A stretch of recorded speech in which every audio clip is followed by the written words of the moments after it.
Hello friends, an n-tier architecture is a multi-layered client-server architecture in which presentation, processing and data functions are divided into logically and physically separate tiers. Hello and welcome to our channel Ulhaskumar Gokhale for learning. The topic for today is Web Application Architectures Part 2. So basically we are going to learn the n-layer or n-tier architecture. Let us start with the agenda. In the agenda, first we have the software architecture. Let us understand what is software architecture. Then in the second agenda, we have the layer architectures. So we'll understand the basics of layered architectures and then characteristics of layer architectures, then layer versus tier, then n-layer architecture for web application. We'll study this topic.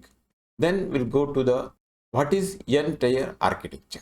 And then we'll study the characteristics of n-tier architecture and then components of n-tier architecture, basically the layers in the n-tier architecture, and then advantages, disadvantages, and last we'll study when to use the n-tier architecture. So this is the total agenda. Let us start with the software architecture. Software architecture refers to a basic structure of any software system and incorporates any aspect that makes the system function and behaves as it should.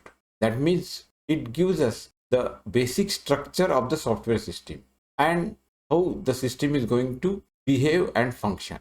These aspects will be covered in the software architecture. So here the term software architecture usually refers to the physical design in software systems, but it also encompasses or it covers the design of components, relationship between the components, user interactions, as well as users' needs of the system. So that will give us the total architecture for the software system. Then there are different software architectures that exist, such as the microkernels, microservices, and the client server. Now each of these is structured differently and is used in a different context. That means for particular application, we'll have to select the particular architecture. That is what. So when to use which architecture, that is also very important. That's why we have to understand these different architectures. Then let us go to the next, that is the layered architecture. Layer architectures are said to be the most common and widely used architectural framework in the software development.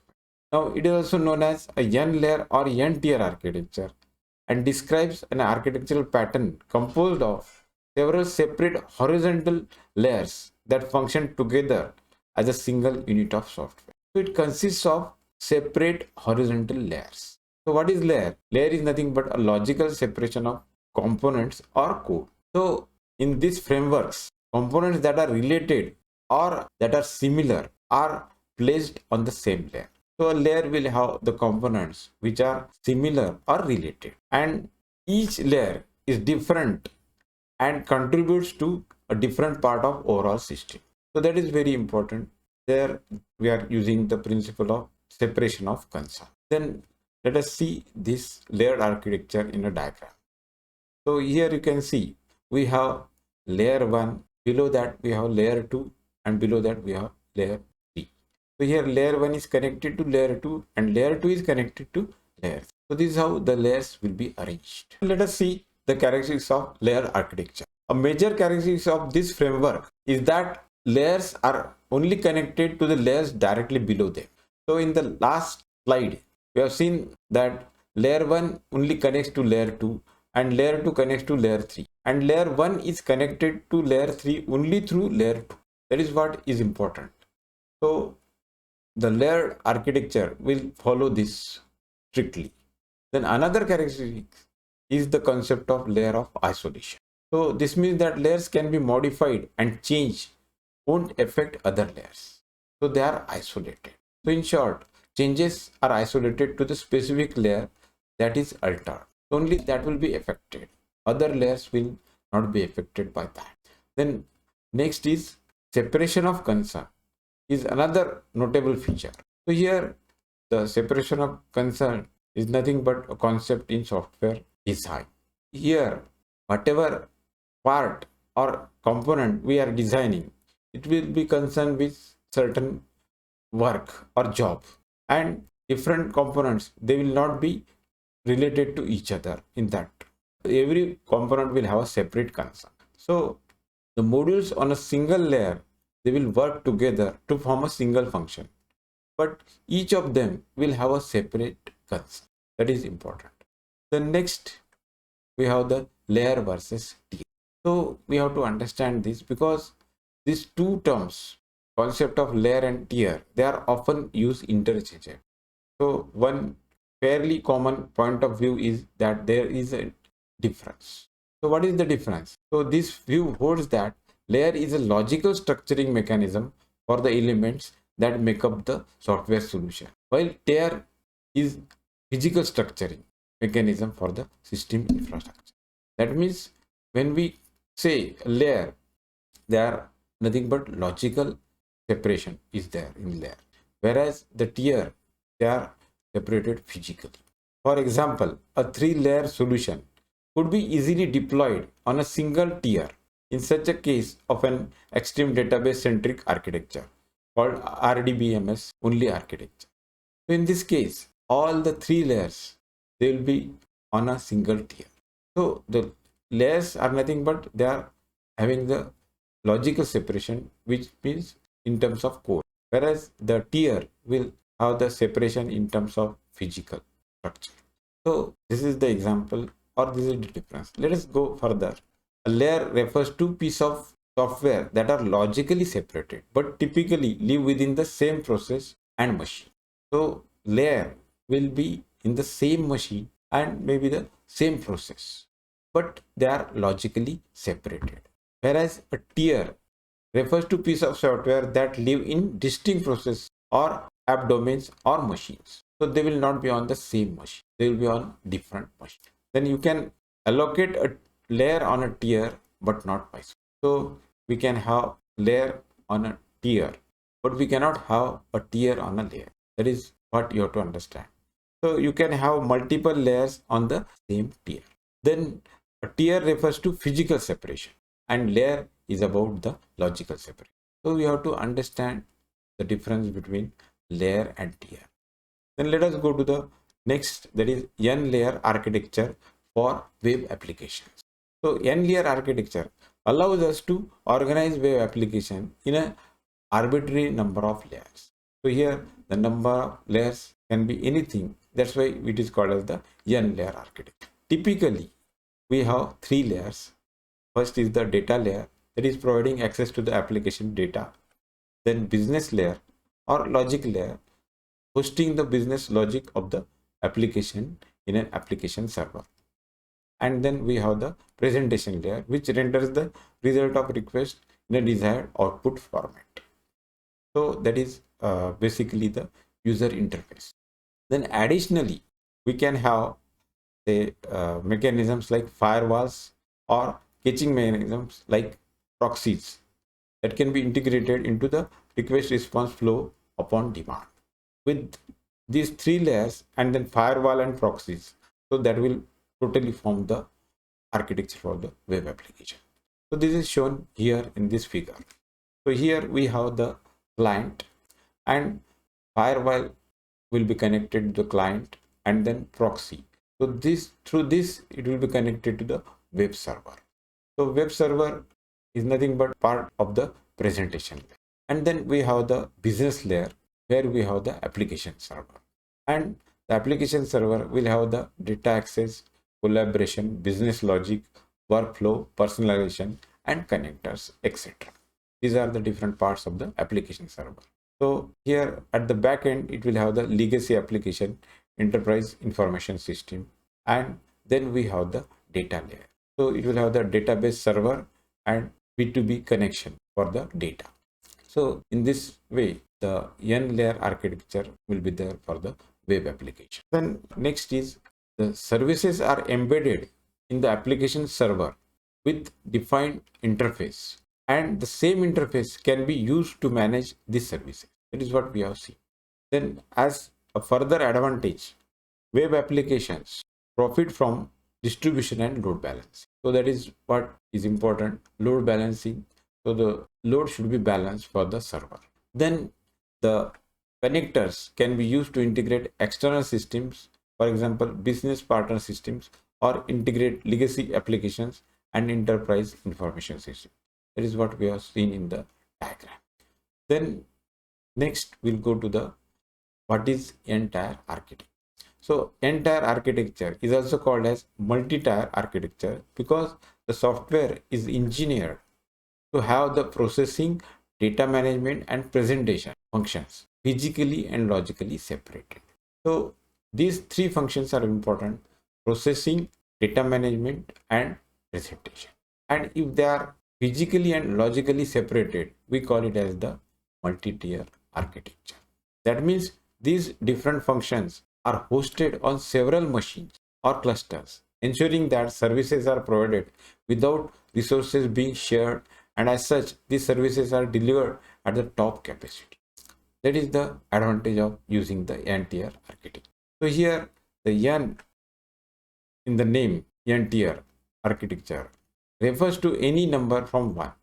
So it can have 1 tier, 2 tier, 3 tier. Generally 3-tier architecture will be used. Then let us go to the characteristics of n-tier architecture. So in n-tier architecture are usually connected in a linear narrative. That means we must pass through one tier to get to the next. So linearly we'll have to go from one tier to another tier. Then despite the physical and logical separation of components, an n-tier application appears and functions as a single unit to the user. So the user will not be able to see the separation, that is physical and logical separation of components. It will appear as a single unit to the user. So this is nothing but example of distributed networking. The different components usually communicate through the communication link such as the high-speed buses. So with the help of this communication, we will be performing the function. Then let us go to the next characteristics. So here n-tier architecture also adopt client-server model. That means in the client-server model, multiple client request and receive services from the centralized server. Then in this case, the client and server are both computer programs running in different tiers. So as we have seen in the previous diagram, the client and server, they can be in the different machines. Then lastly, n-tier also means that architecture can have an arbitrary number of tiers. However, 3-tier is the most common. So these are the general characteristics of n-tier architecture. Now let us go to the components of n-tier architecture. So here in the components, the architecture is divided into main components into logical and physical separate components. So first is we have the presentation tier, then we have the logic tier or the business logic tier, and lastly we have the data tier.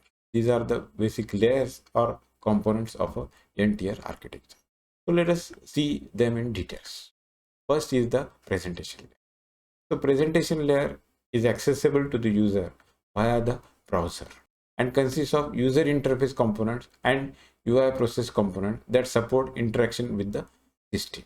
So it's developed using 3 core technologies, that is HTML, CSS and JavaScript.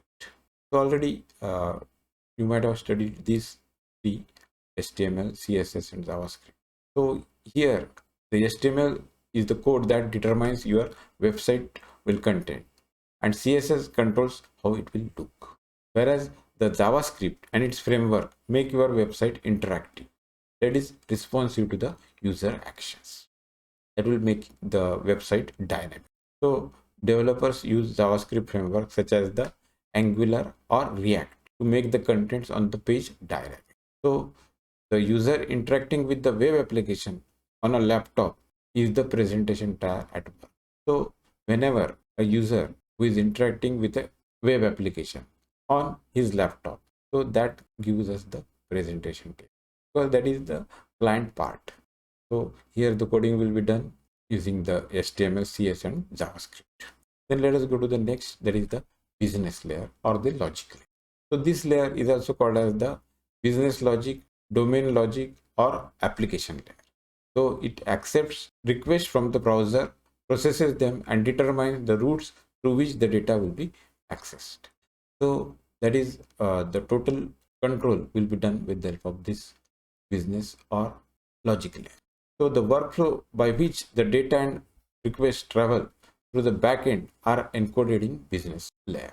So encoded means here the coding will be done in the business layer.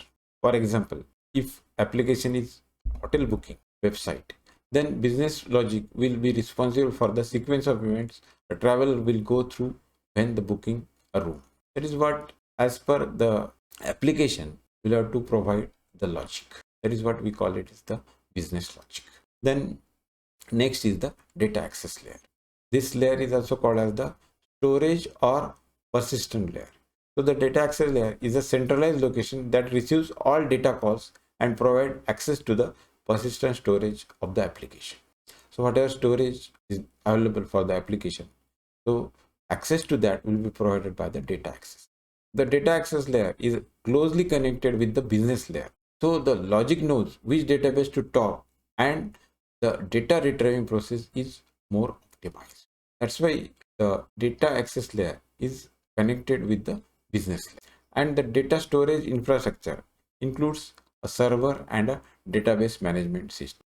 Maybe MySQL or any other database will be used. Then here the software will be there to communicate with the database itself, applications and user interface to obtain data and parse. So the data will be obtained from the database and it will be given to the client. Then let us go to the advantages. So here first advantage is scalability. So scalability is significantly improved when an entire architecture is used, because here, due to separation of individual components in the architecture, it is easy to upgrade one component without affecting the performance or operation of other components. For example, if storage runs low on the database in the data tier, the storage size can be increased easily, and this will not affect the presentation or logic tier. So that's why scalability will be improved as we use n-tier architecture.